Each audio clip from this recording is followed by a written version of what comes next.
کوئی بھی چیز جو وجود رکھتی ہے اس کا کوئی خالق ہوگا تو وجود ہے، ورنہ نہیں وہ ہو سکتی. لیکن وہ کہتے نہیں یہ سب کچھ خود سے ہو رہا ہے. اصل میں جوید صاحب کی بات کے اندر ہی ان کے سوال کا جواب تھا اگر وہ خود غور کرتے تو. عقل عیار ہے 100 بیس بدل لیتی ہے.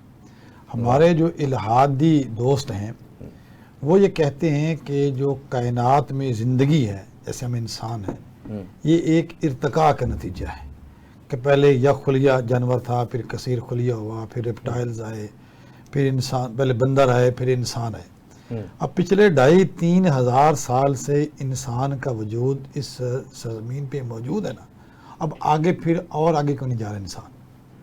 اگر ان کی ارتقاء کی اس نظریے کو مانا جائے تو 2-2.5 ہزار سال بعد اب انسان کچھ اور بن جانا چاہیے تھا.